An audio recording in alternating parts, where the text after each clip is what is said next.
Let me introduce you today. This is a Konica Minolta C4080 C4080. It is an upgrade of the C3070 series. What are the main upgrade points? The first one, the resolution is higher. C3070 is 12,000 x 12,000 dpi.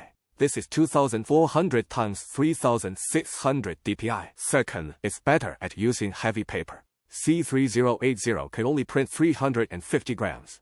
This one can go up to 360 grams. That's the main change.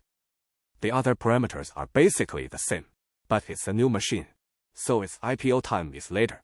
The copier is in better condition. Who is the main target audience for this machine?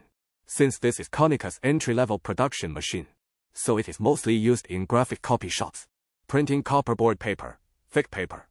It is also suitable for small copy shops and small processing centers. As a backup, let's look at the construction of this machine again. It has more optional accessories. One is a vacuum tray. You can add an extended tray and bypass next to it. Here is the paginator. Then you can also add an IQ501 color calibrator here. This is a basic configuration. What if the budget is limited?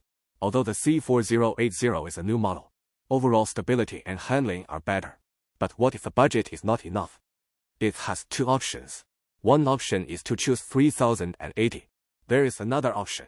The most entry-level Konica's old production machine, C1060 and C1070. It's just that its IPO time is earlier, usually 2013, 2015 years.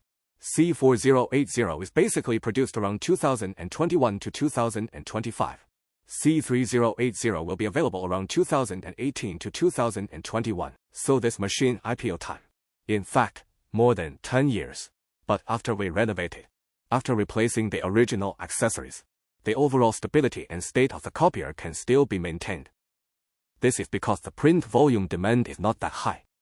But users who need to print thick paper, if you choose this one as an entry-level production machine, it's a good option to save on budget.